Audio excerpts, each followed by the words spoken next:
Continuamos en Conexión Cantabria y ahora estamos con Pedro Casares, diputado nacional por el Partido Socialista en Cantabria, en Madrid. Pedro, muy buenas. Muy buenas. Y bienvenido a Conexión Cantabria una vez más. Siempre es un placer estar con vosotros y con los espectadores de Cantabria Televisión. Igualmente, pues vamos a hablar de cómo se desempeña ese trabajo en Madrid. Estamos conociendo en los últimos días, se ha presentado públicamente en diferentes medios ese borrador de presupuestos generales del Estado. Coméntanos, avánzanos un poquitín de información, ya que tienes allí la labor en el Congreso de los Diputados. ¿En qué bases y en qué se van a basar esos presupuestos para el año 2021? Bueno, pues como bien dices, estamos ahora en la tramitación de los presupuestos generales del Estado para el año que viene. Probablemente la tramitación de unos presupuestos es la ley más importante que cada año el Congreso de los Diputados tiene que elaborar, y especialmente este año. Llevamos desde el año 2018 con unas cuentas que elaboró el Partido Popular, prorrogadas, y la pandemia de la COVID ha cambiado todas las necesidades que teníamos como sociedad y como país, y por tanto son más urgentes que nunca elaborar los presupuestos generales del Estado.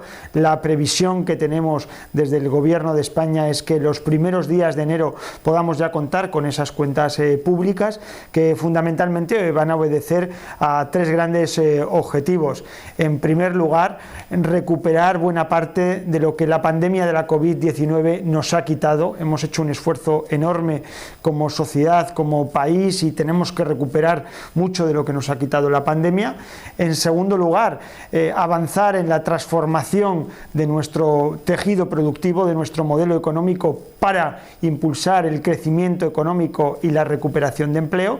Y en tercer lugar, la consolidación de nuestro estado del bienestar. Las políticas sociales se han demostrado esenciales, la educación, la sanidad pública, y estas cuentas, estos presupuestos generales del Estado van a avanzar en esos tres objetivos, que diría que son objetivos de país. Trascienden a un partido político, trascienden a un gobierno. Son unos presupuestos para todo el país en una situación excepcional, probablemente la situación más excepcional a la que nos hemos enfrentado en esta etapa democrática, y por tanto apelamos, y lo estamos diciendo estos días, yo como portavoz económico a nivel nacional del PSOE, a la responsabilidad de todos los partidos políticos, también los de Cantabria, a que aprobemos estas cuentas públicas para afrontar este 2021, que va a ser todavía, a pesar de tener unos nuevos presupuestos, un año complicado y difícil, y por eso son tan necesarios esos presupuestos.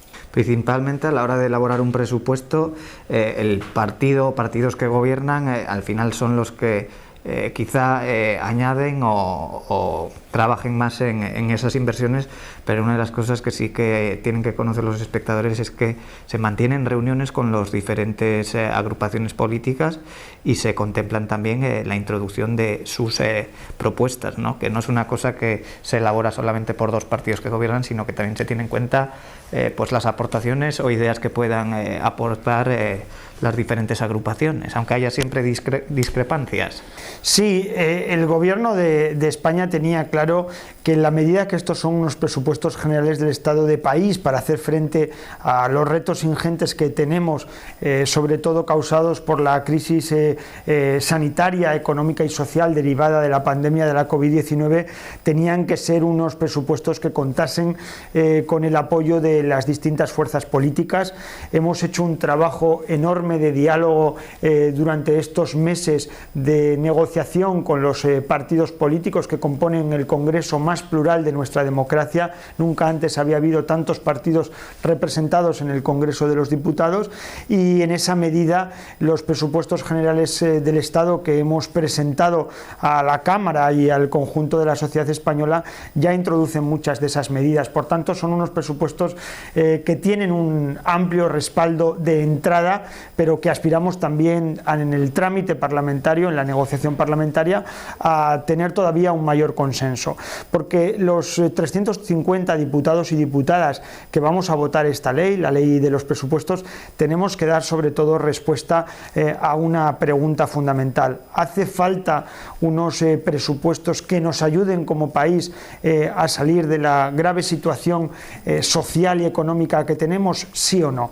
Si creo que la mayoría de los diputados estamos de acuerdo en que sí, y por tanto en esa medida tenemos que hacer ese esfuerzo de aprobar estos presupuestos, porque son excepcionales. Lo decía antes, la situación es tan difícil, han sido meses tan complicados, van a venir todavía meses tan complicados que hace falta que nos pongamos de acuerdo. Cualquier espectador hoy que esté viéndonos no entendería que los distintos partidos políticos que estamos representados en Madrid, con la que está cayendo en España, no nos pusiéramos de acuerdo en aprobar unos presupuestos generales del Estado. Por tanto, esa es la vocación del Gobierno de España y sobremanera del Partido Socialista como principal partido del Congreso de los Diputados y como principal partido que forma parte del gobierno de coalición que tenemos en estos momentos. Unos presupuestos que contemplan inversiones en Cantabria. Vamos a desglosar a continuación en qué se van a basar esas inversiones. Coméntanos, Pedro, las cantidades que están previstas y esos proyectos a desarrollar en nuestra región. Sí, yo estos días estoy haciendo un ejercicio de explicar estos presupuestos generales del Estado, cuál es la repercusión que tienen en nuestra comunidad autónoma, ¿no? en Cantabria, y empiezo por una afirmación que probablemente nos dé idea de la magnitud de lo que nos encontramos. Los presupuestos generales del Estado probablemente sean los más importantes de la historia de Cantabria. Las partidas presupuestarias que contienen estos presupuestos nos van a permitir a Cantabria como región, en primer lugar, que es la política más importante que recogen los presupuestos generales del Estado, avanzar en todas esas políticas sociales que ayuden a la gente, a la ciudadanía, a vivir un poquito mejor. Hay partidas para mejorar las pensiones de los más de 140.000 jubilados que hay en Cantabria. Hay un compromiso firme del PSOE para que los presupuestos generales del Estado contemplen la revalorización siempre de las pensiones de nuestros mayores con el IPC, para que no pase lo que ocurría en el pasado con el Partido Popular, que las pensiones se congelaban o subían solo un 0,25.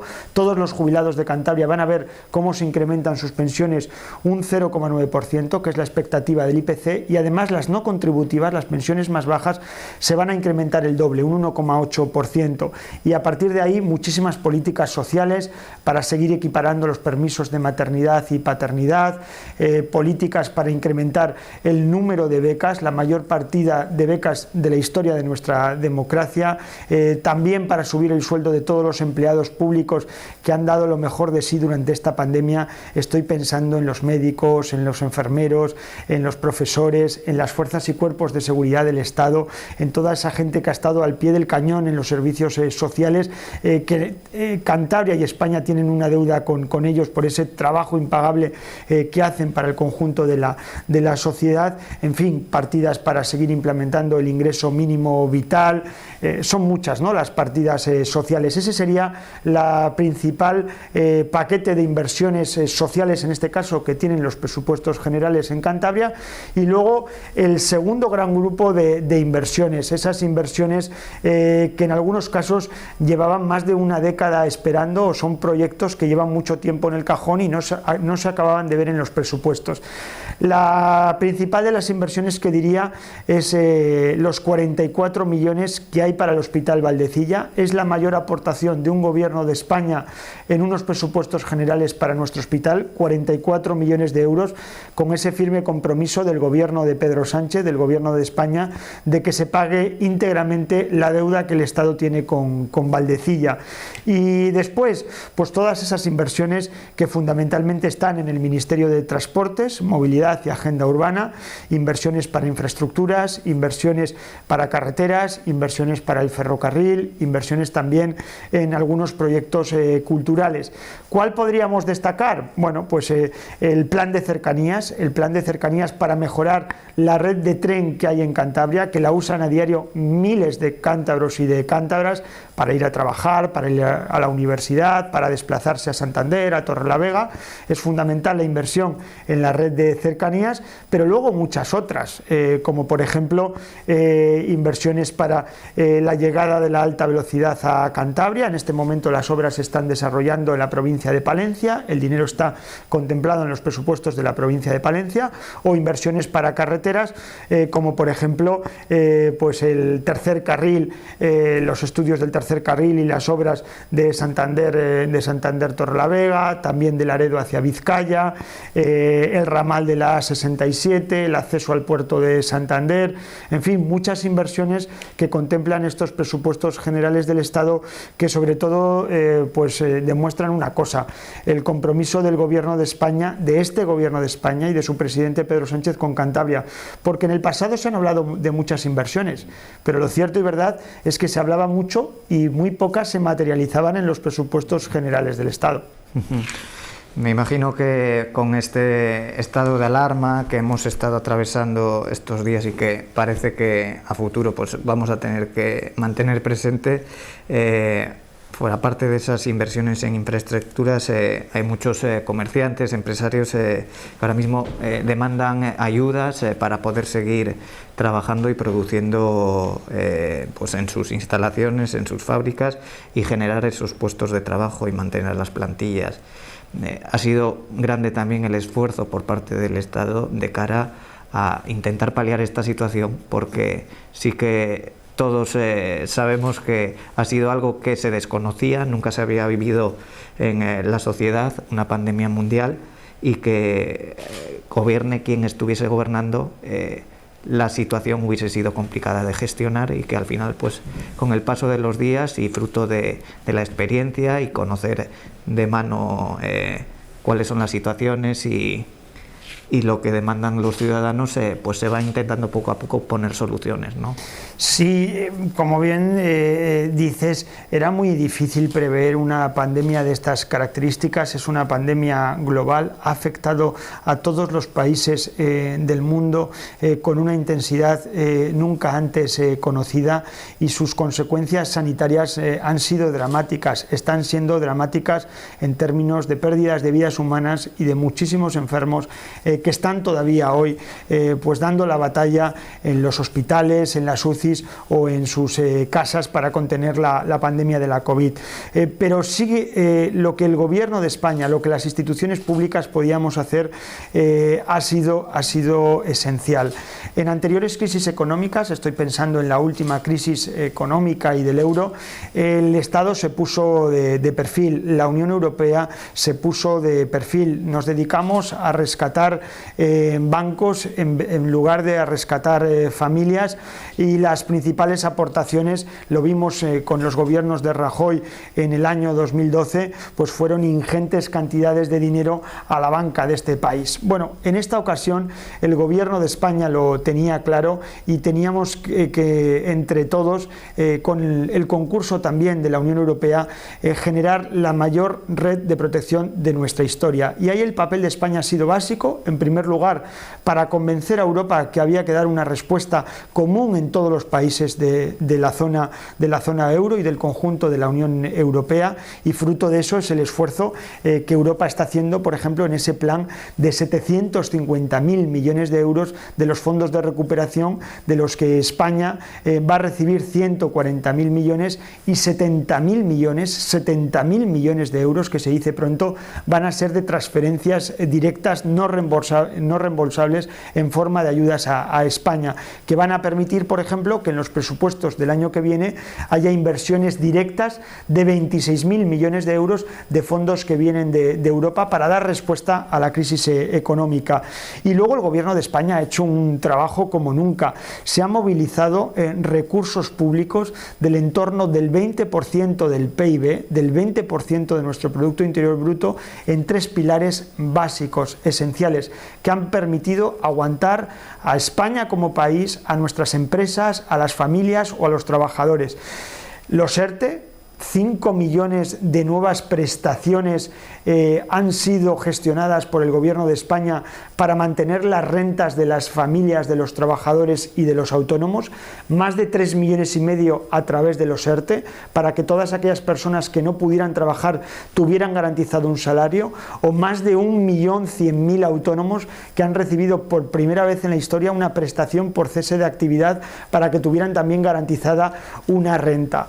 En segundo lugar, las ayudas a nuestro tejido productivo, a nuestras empresas, a través del ICO, con avales públicos del Estado del ICO, que han permitido movilizar más de 100.000 millones de euros, 100.000 millones de euros en financiación directa a nuestras empresas, a nuestro tejido empresarial, pues que han salvado a muchas empresas de tener prácticamente que cerrar, porque sería impensable hacer frente a cantidad de pagos, y gracias a esos avales públicos, a esa financiación pública a través del ICO, han podido aguantar. Y luego todo ese paquete de medidas sociales complementarias, ¿no? El aplazamiento de recibos, la prohibición de los desahucios, las moratorias en los pagos de los alquileres, el bono social, en fin, un paquete de ayudas públicas del Estado que han contribuido entre todas esas medidas a generar esa red de protección. Sin esa red de protección, hoy las consecuencias de la pandemia de la COVID han sido dramáticas. Por tanto, el Estado, junto con Europa, han entendido que la respuesta tenía que ser muy diferente a la de la anterior crisis económica, y la verdad es que, a pesar de las dificultades y que todavía vamos a tener que seguir poniendo medidas, creo que el Gobierno de España ha estado a la altura de unas circunstancias muy complicadas. Sí, porque se cambió prácticamente de ese sálvese quien pueda por parte de la Unión Europea, de que cada país intentase salir de la situación como pudiese, a después esas reivindicaciones que hacían desde Italia el presidente y desde España el presidente de España, que eran los países más salpicados. Parece que tuvieron sus escuchas y se contempló pues esa ayuda global y la unión para salir todos adelante de esta situación, y que parece pues que ya en esta segunda fase pues ya es efectiva y tendrá pues mejores frutos que quizá la anterior. Al margen ya de lo que es este estado de alarma, y que pues ya saben ustedes que hay que seguir adelante como se pueda, manteniendo esas restricciones sanitarias y recomendaciones que se exigen desde las autoridades y departamentos correspondientes. Hay que seguir viviendo el día a día y seguir adelante con lo que tenemos que hacer. Y de hecho hace unos días llamaba la atención en la prensa que salía una noticia publicada, y era que al final la política tiene sus discrepancias, pero también en algunas ocasiones se llegan a acuerdos en las que todas las agrupaciones luchan por lo mismo. Estamos hablando de que salía publicado que el PRC, el PP y el PSOE pactaban a favor del bitrasvase del Ebro. Coméntanos. Sí, yo creo que esta noticia que se ha producido en el Congreso de los Diputados es un acuerdo importantísimo para Cantabria, para el futuro de nuestra tierra y para garantizar el agua a nuestra región, especialmente a los municipios con más dificultades como es Santander y el entorno de la bahía de Santander.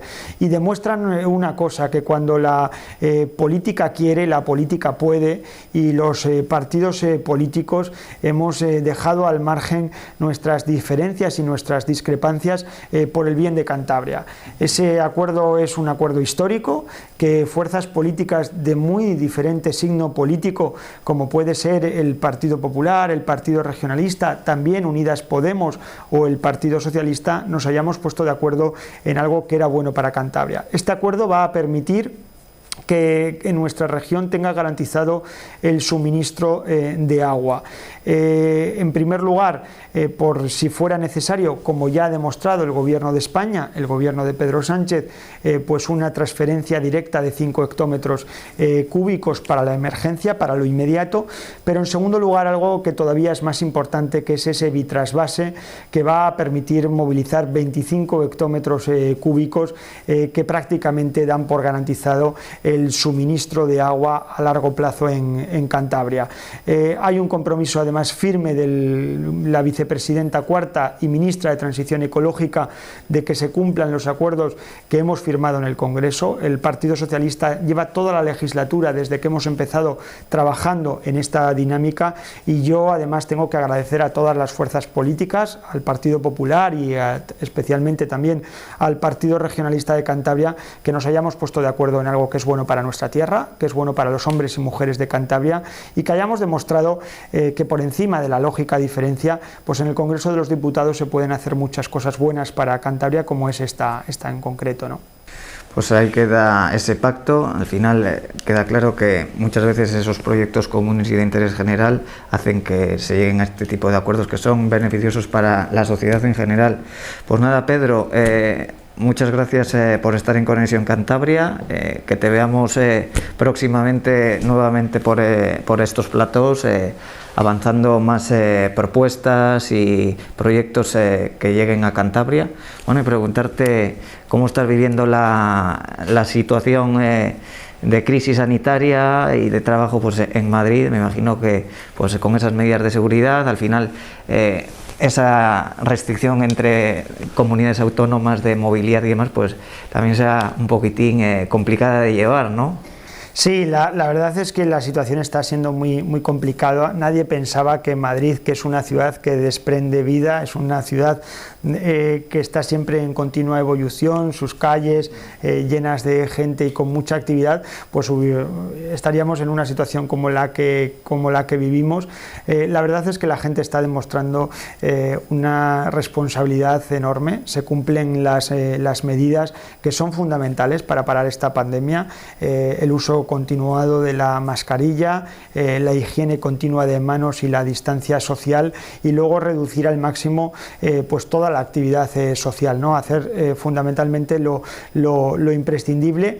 La verdad es que nunca imaginé pensar que Madrid iba a estar así, pero bueno, creo que si hacemos las cosas bien, a pesar de las semanas tan complicadas que estamos viviendo y que van a seguir, pues vamos entre todos a solucionar esta situación para que más pronto que tarde pues podamos volver a nuestra vida normal y a poder disfrutar pues de nuestras calles, de esa intensa agenda, por ejemplo, cultural que tiene una ciudad como Madrid. Pero insisto, ahora lo que toca es ser muy responsables. Creo que estamos dando un ejemplo y eso es lo más bonito que tenemos, ¿no? como sociedad, de todas esas cosas buenas que la gente está demostrando en estos tiempos donde nos tenemos que ayudar los unos a los otros. Al final lo importantísimo, lo recordamos nuevamente, mascarillas y seguir esas recomendaciones sanitarias para evitar esos contagios. Todo depende de cada uno de nosotros, evitar que esto siga en aumento a la espera de esa vacuna. Pues nada, Pedro, lo dicho, que nos veamos próximamente en Conexión Cantabria y mucha suerte. Muchísimas gracias a vosotros y un abrazo enorme a todos los espectadores.